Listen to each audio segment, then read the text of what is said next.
अरे इस पे लिखने के लिए मार्कर पेन।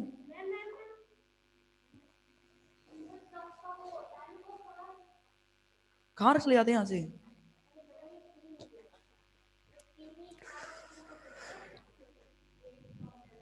हाँ ये ठीक है, ठीक है, ठीक है, एक कम है।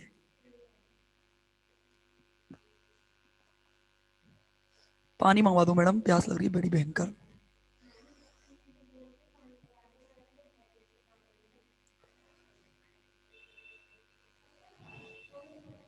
हाँ भाई, गुड मॉर्निंग। आगे बच्चे। हाँ, कल जो क्वेश्चन दिया था, चुपचाप से उसका आंसर बता दो, बोलते ही नहीं हो। सबसे पहले तो उस क्वेश्चन की डिस्कशन करेंगे। मैंने कहा था कि दोनों में से बताओ मुझे। एक तो था,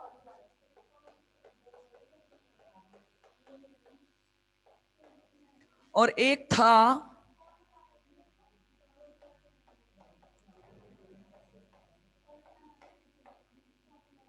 इन दोनों में से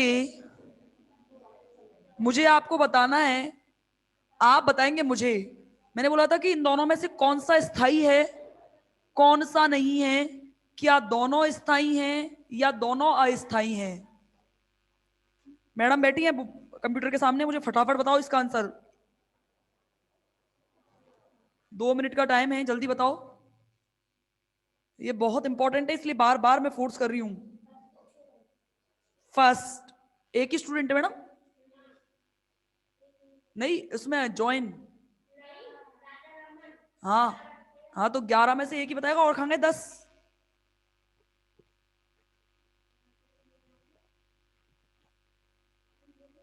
हेलो। हाँ, बताओ। हाथ से कोबाल्ट की ऑक्सीडेशन स्टेट निकालिए। एक्स।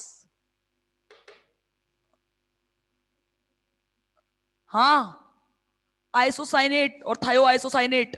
ये जो आइसोसाइनेट है, इसमें बताओ, ये -1 चार्ज रखता है, तो ये -4 बराबर -2। ये वाला देखो, x -4 बराबर -2। x बराबर +2, और यहां से आया x बराबर +2। यानी कि यहां से आपको मिला कोबाल्ट +2, और यहां से मिला आपको पैलेडियम +2। जरा याद करो, पियर्सन की थ्योरी कहता है कि ये तो कठोर है अम्ल, और ये मृदु अम्ल है। ठीक है।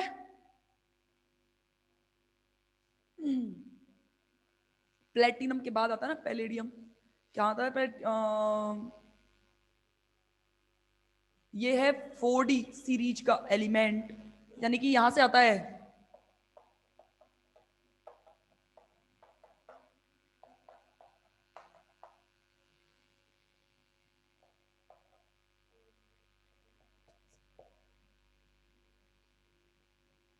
ऐसे आता है ना।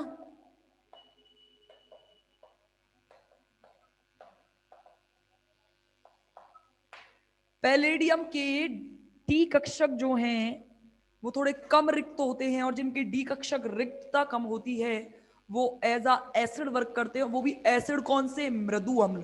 तो देखो, अब बताओ, देखो फटाफट। ये जो NCS है, कोबाल्ट +2, कठोर होने की वजह से वरीयता दे रहा है कठोर सिरे नाइट्रोजन को। किसको वरीयता दे रहा है? ध्यान करो, मंदन समावयवता में मैंने बताया था कि ये कठोर जो है वो कठोर को वरीयता देता है, तो स्टेबल बनाता है, यानी कि ये क्या हो गया? स्थाई। यहां देखो, पैलेडियम +2 मृदु है, और वरीयता किसको दे रहा है? मृदु सिरे सल्फर को वरीयता दे रहा है।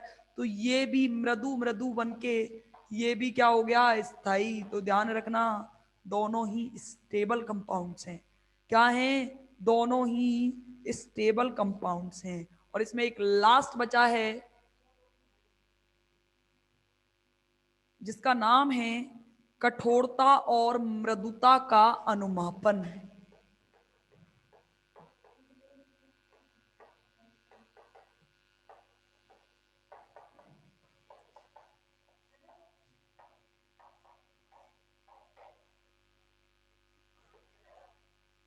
याद करो, एक रिएक्शन जिसमें हम कठोरता और मृदुता के अनुमापन के बारे में पढ़ेंगे। देखो,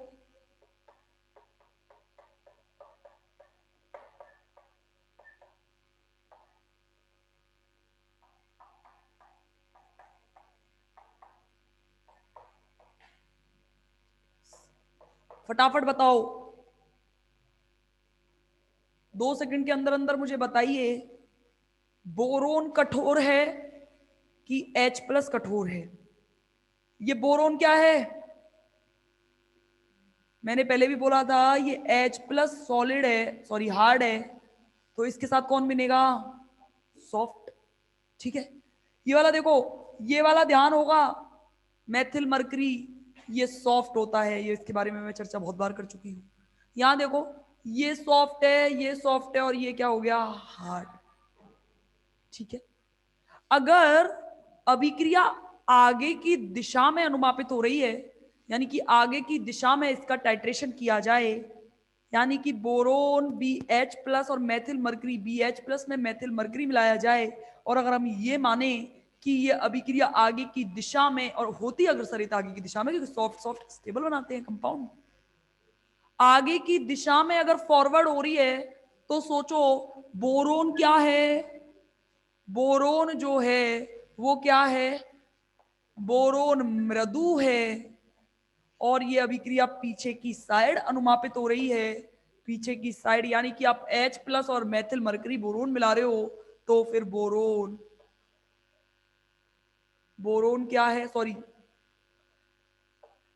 अच्छा एक बात बताओ मुझे, अगर मैं ये मान के चल रही हूं कि अभिक्रिया आगे की साइड हो रही है, ध्यान समझना, अगर अभिक्रिया आगे की साइड हो रही है और ये मान रही हूं, देखो मैंने अपनी तरफ से माना है कि अभिक्रिया आगे की दिशा में चल रही है, समझ रहे हो?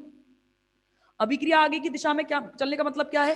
कि रिएक्टेंट से बन रहा है प्रोडक्ट, समझ लो, रिएक्टेंट से प्रोडक्ट बन रहा है, तो इसको फिर मुझे इन दोनों को सॉफ्ट सॉफ्ट को, ये वाली क्रिया होगी और मैथिल मरकरी बोरोन के साथ जुड़ जाएगा, तो मैथिल मरकरी बोरोन के साथ जुड़ेगा, और उसकी मुझे पता है सॉफ्ट, अगर अभिक्रिया आगे की साइड हो रही है, तो फिर आगे की साइड होने के बाद में हम मानेंगे कि ये स्टेबल है। क्या मानेंगे हम? स्टेबल है। फिर क्या कहोगे कि ये जो बी है ये सॉफ्ट है। अगर मैं ये मानूं इस बार कि ये मेरे अभिकारक हैं और ये मेरे उत्पाद हैं, तो फिर अगर फिर मैं अपनी तरफ से मान के चल रही हूं, अगर अभिक्रिया पीछे की तरफ चल रही है, तो फिर ये एक स्टेबल कंपाउंड होना चाहिए, ये एक स्थायी यौगिक होना चाहिए, और ये स्थायी यौगिक कब होगा? जब H+ की रिएक्शन एक कठोर क्षार से हो। समझे कि नहीं समझे? हाँ या ना में जवाब दो। देखो भाई, मैंने क्या कहा कि अगर अभिक्रिया आगे की साइड चल रही है, अग्र दिशा में हो रही है, तो मुझे मानना पड़ेगा कि ये जो है ये स्टेबल है। ये स्टेबल कब होगा? जब ये बोरोन सॉफ्ट होगा, क्योंकि ये मेरा सॉफ्ट है, ये अभिक्रिया आगे की साइड चल रही है, और मैं मान रही हूं कि ये अभिक्रिया होती है। ध्यान रखना, अगर मैं ये मान रही हूं कि ये अभिक्रिया होती है, तो डेफिनेटली ये जो सॉफ्ट है, इस बोरोन के साथ क्रिया करके सॉफ्ट सॉफ्ट अंतर क्रिया से बना हुआ स्टेबल कंपाउंड बनाएगा। अगर मैं ये मानूं कि ये अभिक्रिया पीछे की साइड चल रही है, यानी कि इस अभिक्रिया को अभिकारक ये माने जाएं और उत्पाद ये माने जाएं, और अगर मैं ये कहूं, ध्यान समझना, अगर मैं ये कहती हूं कि अभिक्रिया पीछे की साइड चल रही है, और मुझे ये कंफर्म पता है कि H+ क्या है? हार्ड एसिड है, और तो फिर H+ जब B के साथ जुड़ेगा, तो फिर ये हार्ड हार्ड कंपाउंड नहीं बनाएगा क्या? तभी तो स्टेबल होगा। ये दिमाग में बिल्कुल मत लाना कि मैडम आपने पहले से सॉफ्ट माना है। मैंने कुछ नहीं माना, मैंने सिर्फ क्रिया करवा के देखी है। जब मैंने क्रिया करवाई, देखना, मैंने कुछ नहीं किया, मैंने ये वाला यौगिक लिया, मैंने ये ले लिया, ये वाला एसिड ले लिया, मैंने क्रिया करवाई, मुझे उत्पाद के रूप में मिले ये, मुझे उत्पाद के रूप में मिले, तो पियर्सन की थ्योरी कहती है कि अगर ये सॉफ्ट है, तो ये फिर अगर इससे जुड़ रहा है, तो ये भी सॉफ्ट है, तभी तो जुड़ रहा है। और अगर अभिक्रिया यहां से स्टार्ट हो रही है, तो फिर इन्होंने देखा इसमें पहले ये ले लिया, फिर H+ ले लिया, जैसे इधर लिया, ये अभिक्रिया पीछे की साइड चलने लगी, ये B किसके साथ जुड़ गया? H+ के साथ। तो वैज्ञानिकों ने जब उत्पाद देखा, तो देखा ये जब H+ के साथ जुड़ रहा है, तो वापस से पियर्सन की थ्योरी लगाई कि हार्ड हार्ड मिलके ही स्थायी कंपाउंड बनाते हैं, तो फिर B क्या है? हार्ड है। तो ध्यान रखना, अगर अभिक्रिया अग्र दिशा में चल रही होती है, ये अभिक्रिया यही और कोई होगी तो वो उसके अलग बात होगी। हर अभिक्रिया की एक अलग अलग वैल्यू होती है, कोई भी हो चाहे भले। अगर ये आगे की साइड चल रही है, अगर ये आगे की साइड चल रही है और ये मेथिल मरकरी के साथ जुड़ रहा है तो ये सॉफ्ट है, और ये अगर अभिक्रिया पीछे की साइड मानी जाए तो बी क्या है, एक कठोर है, क्योंकि ये हार्ड के साथ जुड़ रहा है। समझे या नहीं समझे? ये थे आपके HSAB के एप्लीकेशंस, अनुप्रयोग of hard soft acid base theory. इसके बाद जो बचता है वो है आपका प्रकृति में खनिजों की प्राप्ति।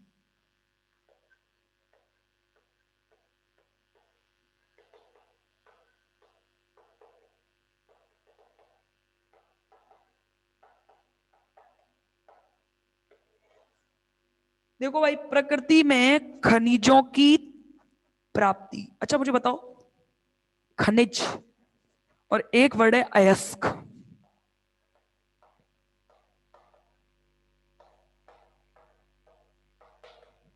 एक है खनिज और एक है अयस्क, इन दोनों में डिफरेंस क्या है? दोनों के बारे में ही पढ़ा है आपने, नाम सुने हैं, खनिज तो देखे भी हैं। गोल्ड खनिज है आपका, जितने भी आप ये जो पेट्रोलियम यूज करते हो ये खनिज ही तो है। पेट्रोलियम को द्रव सोना कहा जाता है, पीला सोना, क्योंकि उसका कलर पीला होता है और बहुत ही दुर्लभ रूप से उपलब्ध होता है, इसलिए। एक बहुत ही इंटरेस्टिंग बात बताती हूं आपको। आपको क्या लगता है वैज्ञानिक पागल हैं जो इतनी बड़ी आवर्त सारणी खोज बैठे?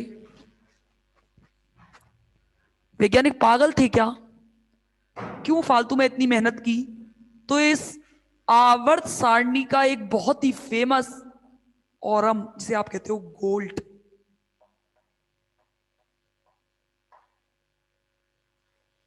ये गोल्ड ऑरम जो था, ये कभी भी नेचर से, यानी कि डायरेक्ट इसे प्रकृति से प्राप्त किया जा सकता है, इसे कभी लैब में बनाया नहीं जा सकता। यानी कि और सारे एलिमेंट को तो फिर भी प्राप्त कर लिया जाएगा लैब से, लेकिन आसानी से उपलब्ध भी हो जाते हैं, लेकिन ये जो ऑरम है ना एकमात्र, ये केवल प्रकृति से प्राप्त किया जा सकता है। इसके अलावा ये कहीं लैब में आप अपने पर्टिकुलर बेसिस पे बना नहीं सकते हैं। और अगर ये बना नहीं सकते तो वैज्ञानिक तो वैसे ही पागल होते हैं। इन्होंने ऐसे दो एलिमेंट खोजना चाहे कि जिनसे मिलकर ऑरम बनाया जा सके, लेकिन आज तक वैज्ञानिकों को इतनी बड़ी पीरियोडिक टेबल खोज दी, लेकिन आज तक कोई दो ऐसे एलिमेंट हमें नहीं मिल पाए जिनसे हम ऑरम को प्राप्त कर सकें। आपको पता है इस ऑरम की प्राप्ति के बहुत ज्यादा इंपॉर्टेंस है। सबसे पहला इंपॉर्टेंस तो ये है, आपको पता है आजकल गोल्ड प्राप्त करने के लिए कितनी मेहनत करनी पड़ती है। कि हाँ भाई गोल्ड, मतलब जिसके पास गोल्ड होता है उसे अमीर मानते हैं। प्राचीन काल में जिसके पास गाय ज्यादा हुआ करती थी उसे अमीर माना करते थे। आपको क्या लगता है, आपने कभी दो तीन क्वेश्चंस पर विचार किया है? मैं आपको आज बताती हूँ। देखो, ये बहुत बेसिक्स के क्वेश्चंस है जो आपको, मतलब ऐसा लगता है कि एक नॉलेज होनी चाहिए और घर पे पूछना, किसी को भी नहीं पता होगा। आपको क्या लगता है कि आपके देश में जो पैसा बनता है, रुपया, नोट, आपको पता है आज के जमाने में हर कोई रुपयों के लिए ही पीछे भागता है। आदान, जबकि रुपया कोई खाया थोड़ी जा सकता है कि खा लिया पेट भर लिया। रुपए से सिर्फ चीजों का आदान प्रदान कर सकते हो आप, ठीक है? कि रुपए आपने दिए, रुपए बस उसके पास भी वही रहने हैं। 100 का नोट दिया, 100 का नोट ही रहेगा, केवल उससे आप सामान लेकर आए। कभी आपने देखा कि रुपयों को उठा के खा लिया आपने, पेट भर गया? नहीं। रुपये क्या है, ये जो है ये आदान प्रदान, हमारी वस्तुओं को आदान प्रदान करने का एक तरीका है, एक माध्यम है, जो हम किसी से विश्वास बात कि हाँ भाई ठीक है, तू मुझसे कोई सामान ले रहा है तो मुझे बदले में ये चीज दे के जा। अभी रुपये चलने लगे हैं, पहले गायों का आदान प्रदान हुआ करता था, जब कृष्ण भगवान के टाइम की बातें बता रही हूं मैं। तो देखो, क्या लगता है कितना भी पैसा छाप लोगे क्या, फिर तो हर देश अमीर हो जाएगा? आपको क्या लगता है कि मशीन है आपके पास रुपए छापने वाली, नकली रुपए बहुत पड़ा होगा, नकली नोट छापने की मशीन मिली है, नकली नोट छापने की मशीन मिलाई, तो फिर तो देश, अब आप मोदी जी चाहें तो सेंट्रल को खूब अमीर बना दें, भारत को कमी नहीं रहे पैसे, पैसे की रहेगी क्या? मतलब आप जितना चाहो उतना पैसा छाप सकते हो। अभी ले आए 10 करोड़ 20 करोड़ लाखों में अरबों में पैसे जोड़ लें, छापते जाओ कोई फर्क थोड़ी पड़ता है। बेटा इसकी लिमिट होती है, ध्यान रखना। इसकी लिमिट पता है निर्धारित किससे की जाती है? इस गोल्ड से।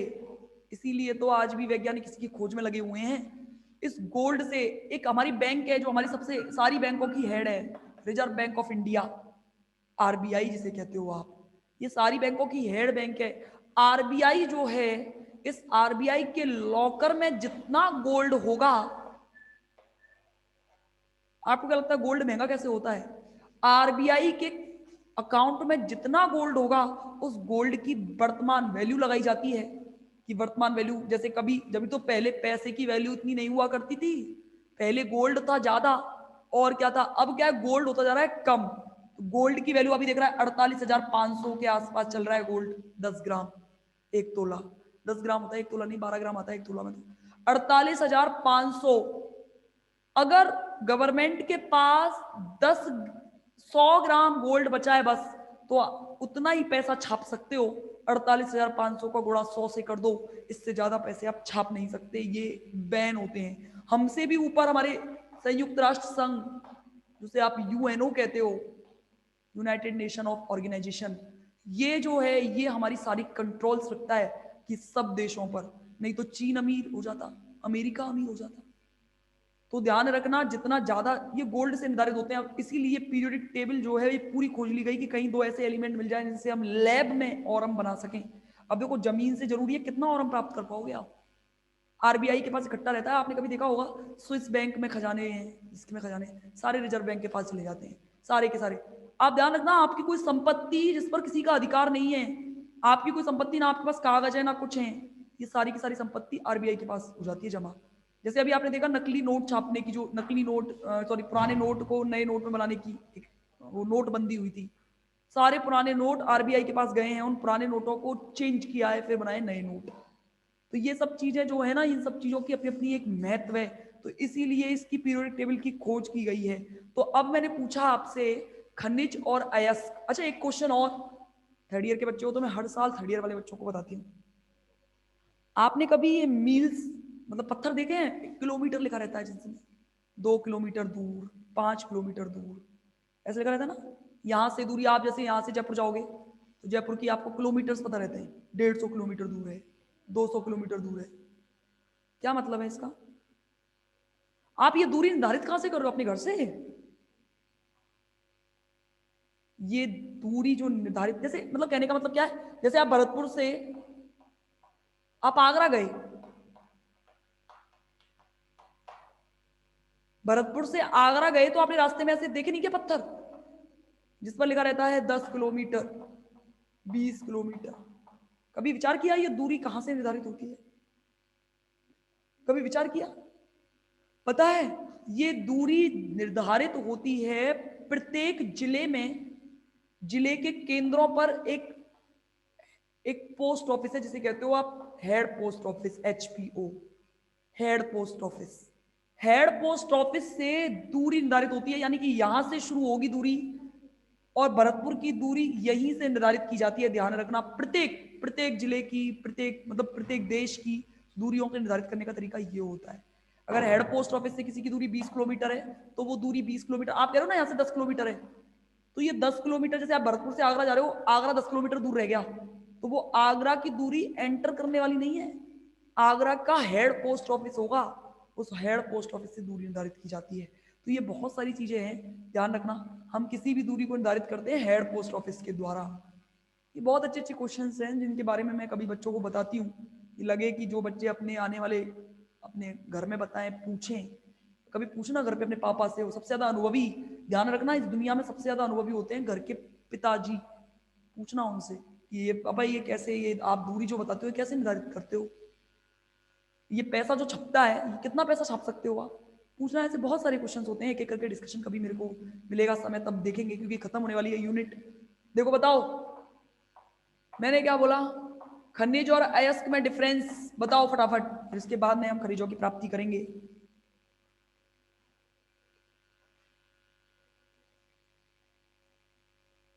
अयस्क मिलकर बना होता है? नहीं, ऐसे थोड़ी है, खनिज भी मिलकर बना होता है।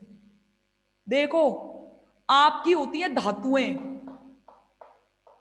उन धातुओं को किया जाता है निष्कर्षित। ठीक है, आपने कभी देखा होगा कि आपको मानो गोल्ड मिल गया, मतलब गोल्ड, कोई भी धातु आपको प्रकृति से मिली, और प्रकृति में मिट्टी के अंदर मिली, मानो मिट्टी में तो बहुत सारी चीजें होंगी ना, मिट्टी के अंदर सल्फेट भी होंगे, नाइट्रेट भी होंगे, मिट्टी में तो सब चीज होती है। और मिट्टी के अंदर इस आप इन धातुओं को बाहर साफ करके निकालते हो, उन्हें कहते हैं खनिज। यानी कि वे धातुएं जिन्हें निष्कर्षित करके निकाला जाता है उन्हें कहा जाता है खनिज। ये ध्यान रखना, ये जमीन को खोदकर निकाले जाते हैं। किसको खोदकर निकाले जाते हैं? ये जमीन को खोदकर निकाले जाते हैं। अब समझना, इन खनिजों को व्यापारिक स्तर पर, यानी कि व्यापार करने के लिए, इन खनिजों को व्यापारिक स्तर पर, यानी कि कम खर्च में, खर्च कम होना चाहिए, ज्यादा नहीं होना चाहिए, सुविधाजनक विधियों से, किनसे? सुविधाजनक विधियों से अधिक मात्रा में जिन्हें प्राप्त किया जा सकेगा उन्हें कहेंगे अयस्क। समझिए दोनों में डिफरेंस। खनिज तो सबसे पहले जमीन खोदकर निकाले, ठीक है, धातुएं निकाली जाएंगी और धातुओं को किया जाएगा निष्कर्षित। धातुओं को निष्कर्षित करने के बाद में क्या मिलेंगे आपको? खनिज। इन खनिजों को आप व्यापारिक स्तर पर उपयोग करने के लिए इसे यूजफुल तो बनाओगे, और व्यापारिक स्तर पर यूज करने के लिए आप क्या करोगे? उन्हें विधियां लगाओगे, उन्हें शुद्ध करने की। आप पढ़ा होगा भंजन विधि, क्रिस्टलन विधि, अवक्षेपण विधि, और भी होती हैं, झाग पलवन विधि। ये सब खनिजों से अयस्क को प्राप्त करने की विधियां हैं। तो देखना क्या कहा मैंने? व्यापारिक स्तर पर कम खर्च में सुविधाजनक विधियों से जितनी ज्यादा अधिक मात्रा में प्राप्त किया जा सकेगा वो क्या कहलाएंगे? अयस्क। तो हम कह सकते हैं कि सभी अयस्क तो खनिज हैं, है कि नहीं? सभी अयस्क तो खनिज हैं, लेकिन प्रत्येक खनिज अयस्क हो, क्या ये आवश्यक है? इन दोनों में से कौन सी बात, एक बात सत्य है। देखो भाई, अयस्क को कैसे प्राप्त कर रहे हो? खनिजों से। तो प्रत्येक अयस्क तो क्या हो गया? खनिज। लेकिन खनिज अयस्क हो, क्या ये आवश्यक है? कोई खनिज को मान लो हम व्यापारिक स्तर पर यूज ही नहीं कर पा रहे, तो वो अयस्क बन पाया नहीं। यानी कि मतलब वो खनिज तो होगा लेकिन अयस्क नहीं, लेकिन अयस्क खनिज जरूर होगा। तो ध्यान रखना। तो इसलिए अच्छा, अब देखो, अब इन्हें कैसे मिलते हैं हम, देखो ध्यान से समझना। अच्छा एक बात बताओ, क्षारीय धातु कौन सी होती है पीरियोडिक टेबल में? और क्षारीय मृदा धातु कौन सी होती है?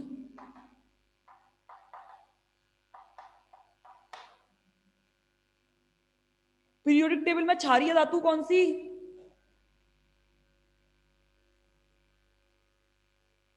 हाँ बताओ, क्षारीय धातु और क्षारीय मृदा धातु का वर्ग।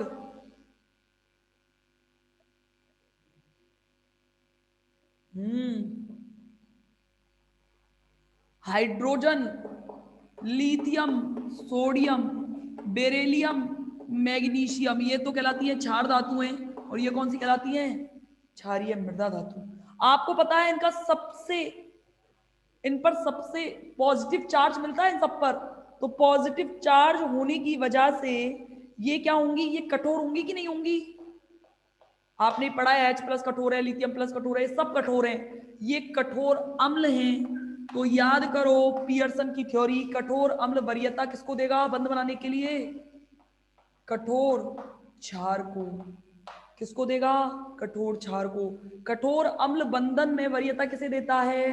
कठोर क्षार को देता है। और कठोर क्षार में सबसे पहले ये जो वरीयता देगा, ऑक्सीजन। ऑक्सीजन कठोर क्षार है ना, यानी कि ऑक्सीजन के साथ क्रिया करके इसके ऑक्साइड्स मिलेंगे आपको। खनिज बता रही हूं कौन कौन से, जिसमें से देखो मैग्नीशियम कार्बोनेट। ऑक्सीजन पर्टिकुलर थोड़ी मिलेगा, ऑक्सीजन के जो तत्व हैं, यौगिक हैं ऑक्सीजन, क्योंकि देखो ये कठोर है, समझ गए? ये कठोर है और कठोर के साथ क्रिया करके क्या बनाएगा, हार्ड हार्ड इंटरेक्शन से क्या बनाएगा, एक स्थायी यौगिक स्टेबल कंपाउंड बनाएगा। ऐसी सेम और बताओ और क्या कंपाउंड बन सकते हैं, कैल्शियम कार्बोनेट बनेगा कि नहीं बनेगा, ये सब खनिज हैं। एल्यूमिना, Al2O3, और क्या हो सकता है, H2O, और बताओ और क्या हो सकता है, फेरिक ऑक्साइड Fe2O3, और बताओ और क्या हो सकता है, कॉपर कार्बोनेट।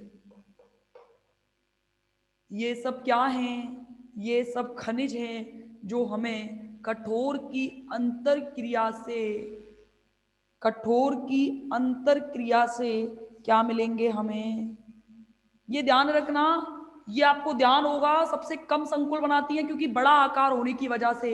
आवर्त में सबसे बड़ा आकार इन्हीं का होता है पीरियोडिक टेबल में। आकार बड़ा होने के कारण संकुलन प्रवृत्ति कम बनाएंगी, और संकुलन प्रवृत्ति कम बनाएंगी तो ये संक्रमण धातु नहीं होंगी ना, क्योंकि आपको पता है संक्रमण धातुओं का गुण क्या पाया जाएगा, कम पाया जाएगा। आपको अच्छे से पता होना चाहिए कि ट्रांजिशन मेटल्स के अंदर कॉम्प्लेक्स फॉर्मेशन की पावर होती है, क्योंकि छोटा आकार होने की वजह से वो लिगैंड को अपने ज्यादा नजदीक आने देते हैं, और लिगैंड को नजदीक आने के बाद में सिग्मा बंध बनता है। और जैसे ही मेटल पर पॉजिटिव चार्ज, यानी कि मेटल के पास रिक्त कक्षक भी होने चाहिए और मेटल के पास भरे हुए कक्षक भी होने चाहिए। यहां देखना, यानी कि संक्रमण धातुओं का गुण कम पाया जाता है। इसी प्रकार जिनमें संक्रमण धातुओं का गुण अधिक पाया जाता है वो आपके होंगे मृदु, और जो मृदु होंगे वो वरीयता में मृदु, मृदु को ही देंगे। तो ध्यान से समझना, मृदु केंद्र को देते हैं और मृदु केंद्र को देने के बाद में स्टेबल कंपाउंड बनाते हैं, और प्रकृति में किसके रूप में पाए जाते हैं, अयस्क के रूप में पाए जाते हैं। जैसे देखो copper, CuTC copper sulphide, Cu2S, देखो ये कॉपर संक्रमण धातु है और बंधन में वरीयता किसको दे रही है, आपको ध्यान होगा मृदु है, ये मृदु, ये मृदु अम्ल है और ये मृदु क्षार है, वरीयता में दे रहे हैं दोनों को, कॉपर सल्फाइड अयस्क के रूप में मिलेगा। और बताओ एक आपका मिलेगा जिंक सल्फाइड, ये भी तो है, देखे होंगे। एक आपको मिलेगा मर्क्यूरिक सल्फाइड, और एक आपको मिलेगा Ag2S सिल्वर सल्फाइड। रिज्वाइन करिए एक बार।